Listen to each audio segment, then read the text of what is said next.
Sa ngalan ng Ama at ng Anak at ng Espiritu Santo. Amen. Ang pagpapala ng ating Panginoong Hesukristo, ang pag-ibig ng Diyos Ama, at ang makikipagkaisa ng Espiritu Santo naway sa mainyong lahat. At sumayo rin.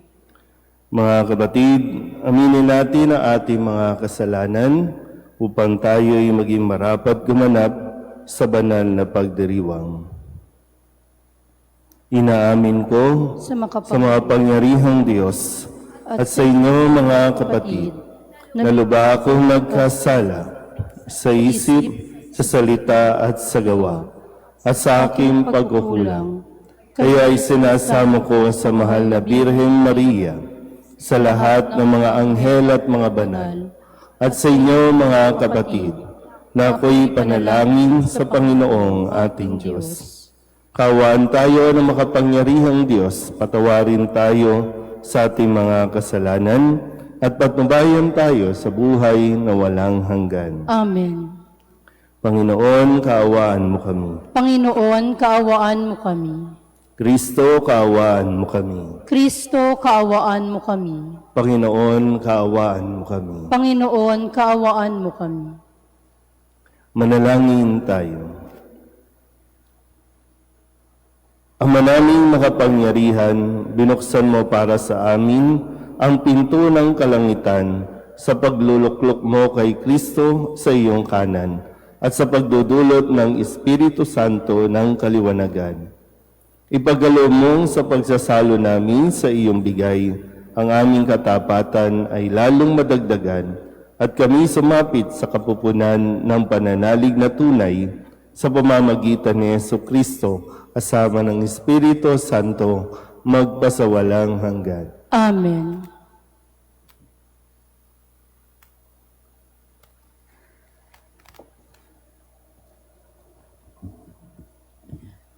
Pagbasa mula sa mga gawa ng mga apostol.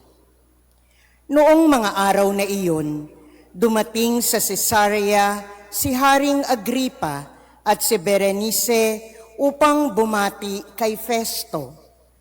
Nang matagal-tagal na sila roon, inilahad ni Festo sa hari ang tungkol kay Pablo. Si Felix ay may iniwan ditong isang bilanggo, wika niya. Nang ako'y nasa Jerusalem, isinakdal siya sa akin ng mga punong saserdote at ng matatanda ng mga Hudyo at hinihinging parusahan siya. Sinagot ko sila na hindi ugali ng mga Romano ang magparusa sa sinumang nasasakdal nang hindi muna nagkakaharap ang magkabilang panig at nagkakaroon ng pagkakataong makapagtanggol sa sarili ang nasasakdal. Kaya't nang dumating sila rito, hindi na ako nag-aksaya ng panahon. Kinabukasan din, ipinatawag ko sa hukuman ang taong iyon. Nang magkaharap-harap sila, siya na may hindi nila ipinagsakdal sa anumang mabigat na pagkakasala na inaakala kong ipaparatang nila. Ang pinagtatalunan lang nila ay tungkol sa kanilang relihiyon at sa isang taong ang pangalay Jesus. Patay na ang taong ito, ngunit ipinipilit naman ni Pablo na siya'y buhay. Hindi ko malaman kung ano ang gagawin sa bagay na ito, kaya tinanong ko siya kung ibig niyang sa Jerusalem siya litisin. Ngunit tumutol si Pablo at hiniling na ipaubaya sa emperador ang pagpapasya sa kanyang usapin. Kaya't pinagbantayan ko siya upang ipadala sa emperador. Ang salita ng Diyos. Salamat sa Diyos.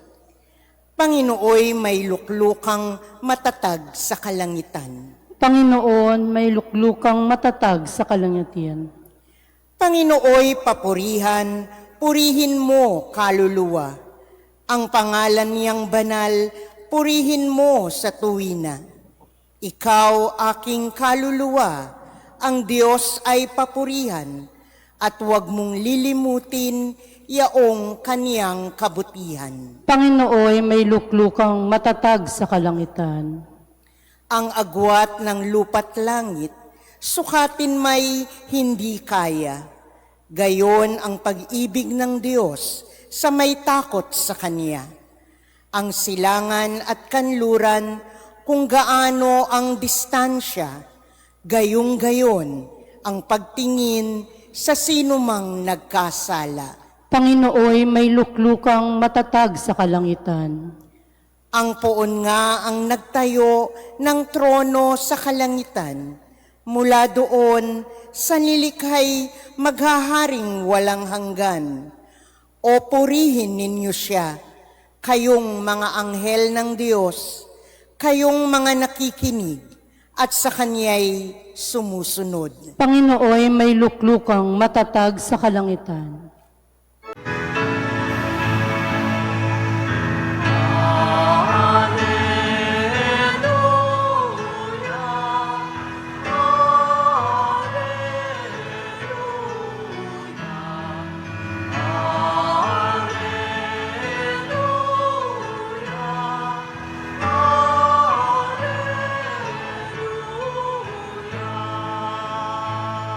Pirito'y magtuturo ng aral at pagkukuro ni Jesus na ating guro.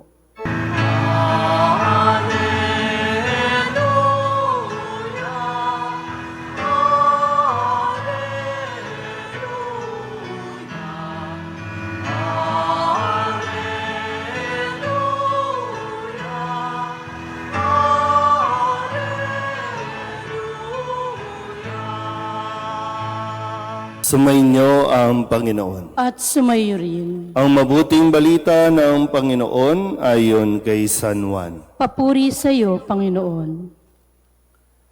Nang muling napakita si Jesus sa mga alagad niya at nang makakain sila, tinanong ni Jesus si Simon Pedro, "Simon, anak ni Juan, iniibig mo ba ako ng higit kaysa mga ito?"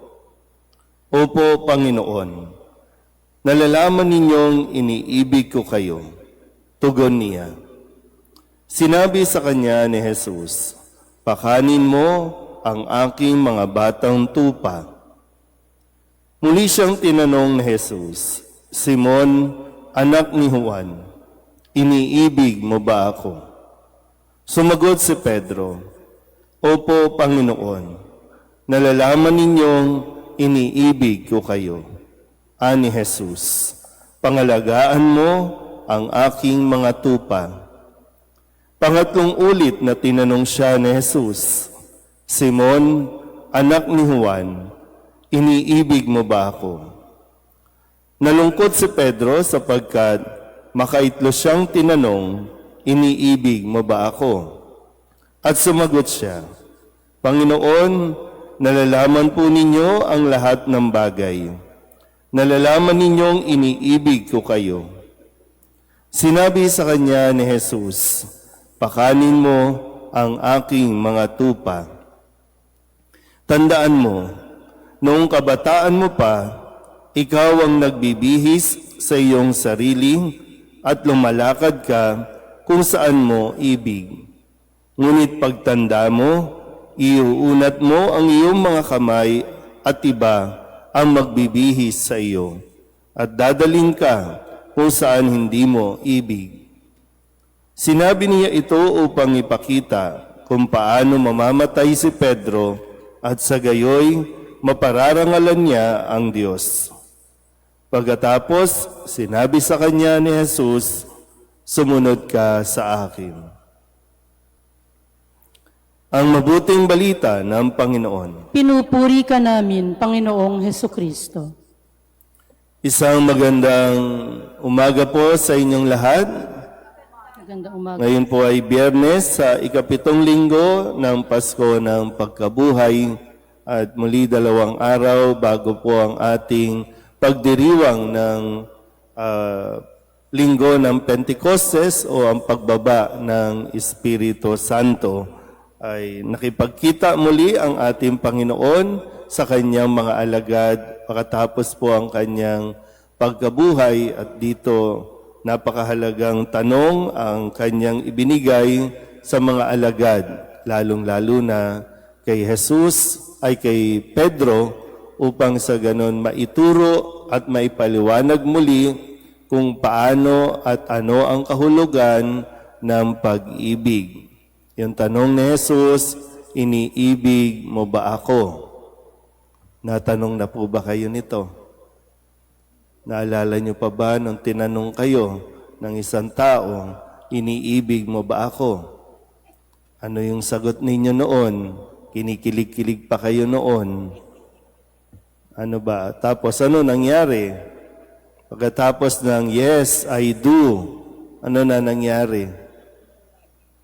Kasi kapag, yung sa mga sabihin natin, yung sa mga medyo bago-bago pa, mga bata-bata pa, mga teenager pa, parang talagang yung love na sinasabi ay talagang napakatamis at marubdob na sinasabi nating harangan man ng tabak, hindi kayo mapipigilan. Harangan man ng tabak.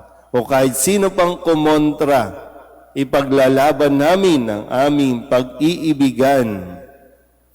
Pero kaya nga dito, napakadali pong magsabi ng iniibig kita. Napakadali din namang sagutin na, yes, iniibig din kita. Pero yung kasunod niyan, yung hindi natin masyadong iniintindi o inuunawa. Kasi ang pag-ibig, kung magmamahal ka, handa ka ba sa responsibilidad na kaakibat ng sinasabi mong pag-ibig? Kasi muli sabi ni Kristo, Simon, iniibig mo ba ako? Opo. Ano ang kasunod na sinasabi? Responsibilidad. Pakanin mo, alagaan mo, ingatan mo ang aking mga tupa. Muli, babato ko ulit. Diba, naalala nyo noon, sinabi niyo, mahalin niyo ang isa't isa. Talagang ang daming sweet words ang inyong mga sinasabi. Uy, parang ang dami niyong bitter Diba? Yung kaakibat na after 1 month, andyan na ang Meralco bill. After 1 month, ubos na yung mga gift check. After 1 month, kailangan mo nang magtrabaho. Yung dinadahilan yung dati na talagang excited kang umuwi. Pagkatapos ng office o ng trabaho, excited. Ngayon, mas gusto mo nang mag-overtime. Yeah. So, kaya ito yung gusto natin na ipaunawa sa lahat po, Pero lalo tigit sa mga kabataan na ang pag-ibig, hindi lang yan sa salita. Ang pag-ibig may kaakibat na responsibilidad. Madaling magsabi ng I love you kung mayroon kayong sariling mga pera. Pero kung pag-iisahin na ang inyong mga kabuhayan, diyan tayo nagkakaproblema. Kasi dati ikaw ang magdidesisyon. Kaya nga sabi, di ba, Pedro dati kung anong gusto mong gawin, magagawa mo. Pero ngayon, dahil sinasabi mong mahal mo ako, hindi na po pwede. Kasi ang uunahin mo na ay ang kapakanan ng iba, huli na yung para sa sarili mo. Lalo pa, pag nakapanood ka pa ng drama, ng mga pelikula na sinasabing, unahin mo naman ang iyong sarili, mahalin mo naman ang iyong sarili. Ang kaligayahan ng tao, nasa kanyang pagmamahal, hindi lang sa ibang tao, sa ating kapwa, ang kaligayahan natin nanggagaling sa pag-i-express natin ng pag-ibig sa atin pong minamahal, sa anak, magulang, o kung sino pa man. Kaya nawa, no, bago natin uli bigkasin, no, yung kung iniibig mo ba ako, tiyakin din natin, kaya mo ba talagang panagutan ang mga responsibilidad na kaakibat ng tanong na iniibig mo ba ako? Amen?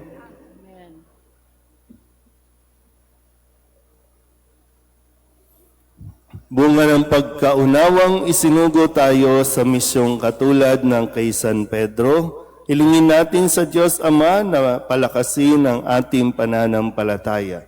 Ang ating pong itutugon, Ama, pagpalain mo ang iyong kawan. Ama, pagpalain mo ang iyong kawan.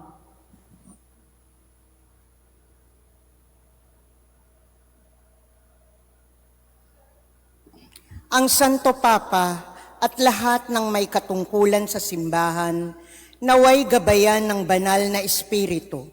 Manalangin tayo sa Panginoon. Ama, pagpalain mo ang iyong kawan. Ang mga mag-asawa, naway magkaroon ng matalas na pakiramdam sa pangangailangan ng bawat isa at maging maligaya sa kanilang pagsasama. Manalangin tayo sa Panginoon. Ama, pagpalain mo ang iyong kawan. Ang mga makasalanan, naway makatagpo ng pag-asa at lakas ng loob sa pagpapatawad ng Panginoon kay San Pedro. Manalangin tayo sa Panginoon. Ama, pagpalain mo ang iyong kawan. Upang mamayani ang kapayapaan sa gitnang silangan at sa buong mundo at ipag-adyanawa ang sangkatauhan sa karahasan, kasakiman at pang-aabuso ng kapangyarihan na nagdudulot ng paghihirap at kamatayan sa marami. Manalangin tayo sa Panginoon. Ama, pagpalain mo ang iyong kawan. Upang ang lahat ng mga nagdurusa dahil sa kalupitan ng digmaan ay daglian ng makaranas ng kapayapaan at mabuhay ng may kapanatagan at kalayaan. Manalangin tayo sa Panginoon. Ama, pagpalain mo ang iyong kawan. Ang mga may sakit at nababagabag, naway makaranas ng presensya ng Panginoon sa gitna ng kanilang mga pagdurusa at paghihirap. Manalangin tayo sa Panginoon. Ama, pagpalain mo ang iyong kawan. Ang mga yumaong mahal natin sa buhay, naway makatanggap ng liwanag, kaligayahan at kapanatagan. Manalangin tayo sa Panginoon. Ama, pagpalain mo ang iyong kawan. Idulog din natin sa Panginoon ang ating mga personal na kahilingan at mga panalangin para sa ating mga pamilya, kasama din ang mga kahilingan ng mga nanonood sa online. Lahat ng mga misang pasasalamat, special na intensyon, agarang paggaling ng mga may sakit at ang lahat ng mga kaluluwa na iniling na ipagdasal sa misang ito.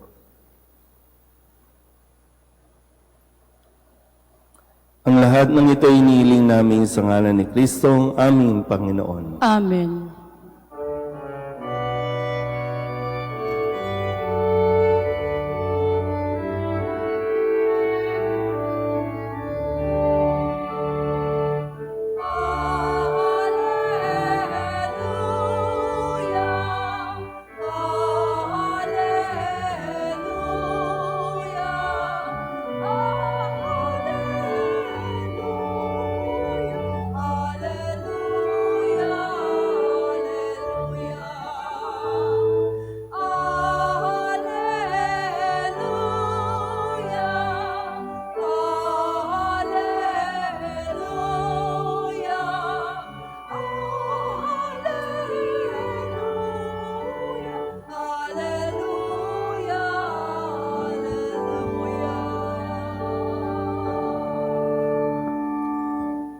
Manalangin kayo mga kapatid upang paghahain natin ay kalugdaan ng Diyos sa mga makapangyarihan. Tanggapin nawa ng Panginoon itong paghahain sa iyong mga kamay sa kapurihan niya at karangalan sa ating kapakinabangan at sa buong sambayanan niyang banal.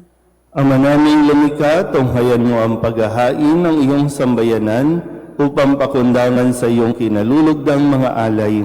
Ang aming kalooban ay gawing dalisay sa pagdating ng Espiritong Banal sa pamamagitan ni Jesucristo kasama ng Espiritu Santo magpasawalang hanggan. Amen. Sumainyo ang Panginoon. At sumayo rin. Itaas sa Diyos ang inyong puso at diwa. Itinaas na namin sa Panginoon. Pasalamatan natin ang Panginoong ating Diyos. Marapat na siya'y pasalamatan.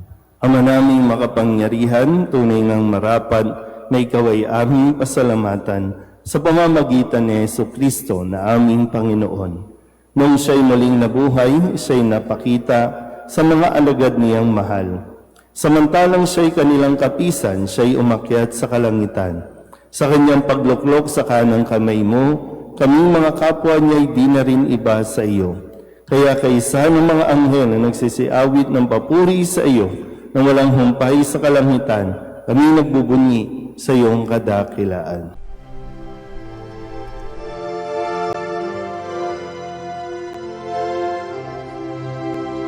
Santo, Santo, Santo, Panginoong Diyos makapangyarihan, napupuno ang langit at lupa ng kalwalhatian mo. Hosana sa kaitaasan, pinagpalang na paririto sa ngalan ng Panginoon. Hosana sa kaitaasan.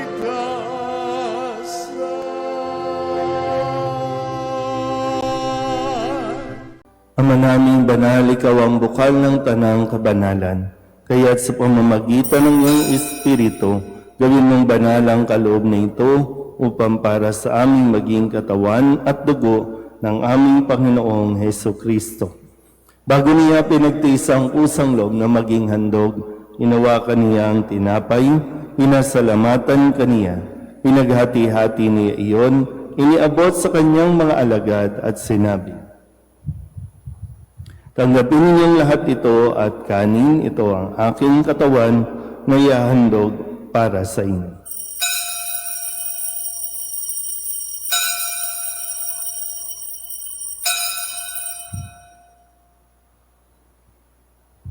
Gayun din naman nung matapos ang hapunan, inawakan niya ang kalis, muli kaniyang pinasalamatan, iniabot niya ang kalis sa kanyang mga alagad at sinabi, "Tanggapin ninyong lahat ito at inumin. Ito ang kalis ng aking dugo, ng bago at walang hanggang tipan. Ang aking dugo na ibubuhos para sa inyo at para sa lahat, sa ikapagpapatawad ng mga kasalanan. Gawin niyo ito sa pag-alaala sa akin."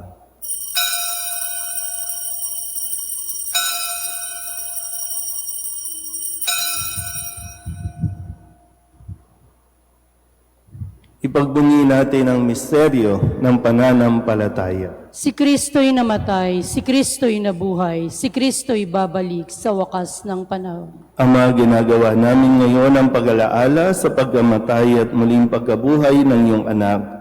Kaya tiniaalay namin sa iyo ang tinapay na nagbibigay buhay at ang kalis na nagkakaloob ng kaligtasan.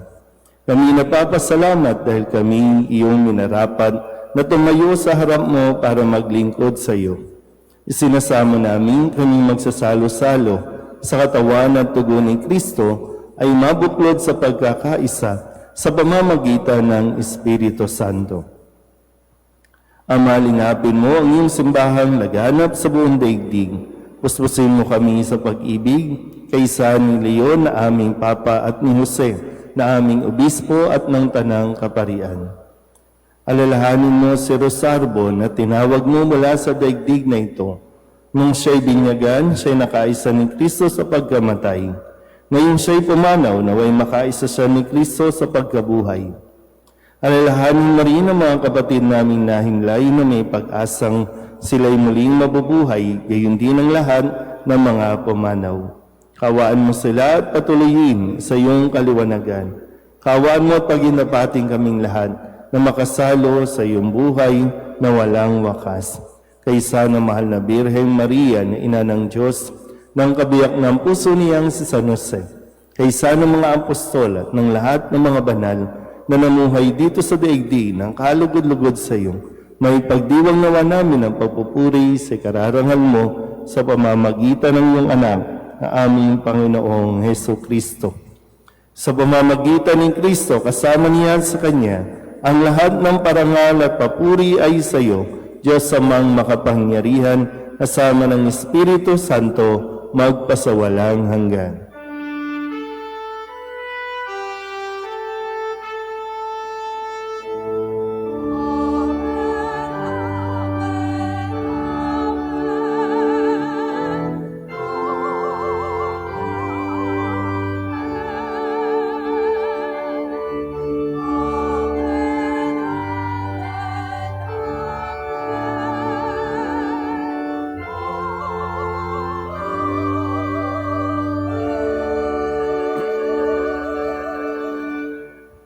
Sa tagubilin ng mga nakagagaling na utos at turo ni Jesus sa Panginoon natin na Diyos, ipahayag natin ang lakas loob.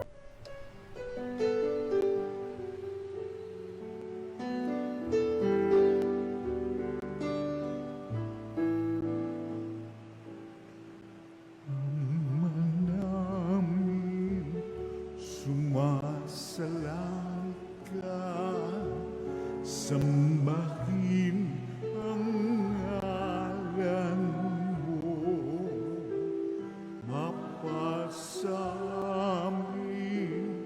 ang kaharian mo, sundin ang loob mo dito sa lupa para nang sa langit. Bigyan mo po kami ngayon ng aming kakanin sa araw-araw at patawarin mo kami sa aming mga sala para ng pagpapatawan namin sa nagkakasala sa amin. At huwag mo kaming ibang dulot sa tukso, at yadya mo kami sa lahat ng masama. Hinihiling namin kami iadya sa lahat ng masama, pagkalooban ng kapayapaan araw-araw, iligtas sa kasalanan at ilayo sa lahat ng kapahamakan, samantalang aming pinananabikan ang dakilang araw ng pagpapahayag ng tagapagligtas namin sa Heso Kristo. Sapagkat iyo ang kaharian at ang kapangyarihan at ang kapurihan magpakailanman. Amen. Panginoong Heso Kristo, sinabi mo sa iyong mga apostol, kapayapaan ang iniiwan ko sa inyo, ang aking kapayapaan ang binibigay ko sa inyo. Tunghayan mo ang aming pananampalataya at huwag ang aming mga pagkakasala. Pagkalooban mo kami ng kapayapaan at pagkakaisa ayon sa iyong kalooban, kasama ng Espiritu Santo, magpasawalang hanggan. Amen. Ang kapayapaan ng Panginoon ay laging sumainyo. At sumayo rin. Mabigayan po tayo ng kapayapaan sa isa't isa.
Ito ang kordero ng Diyos.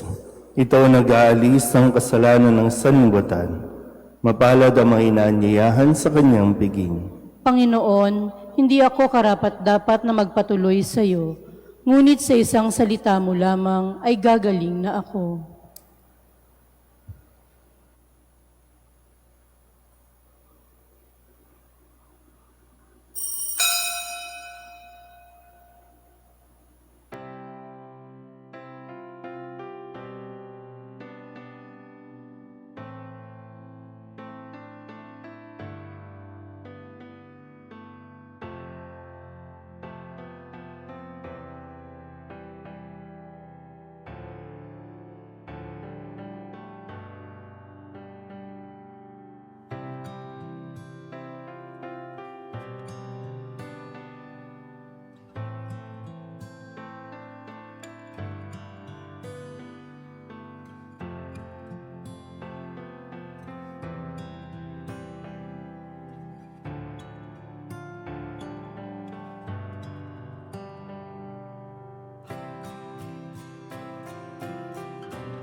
Manalangin tayo.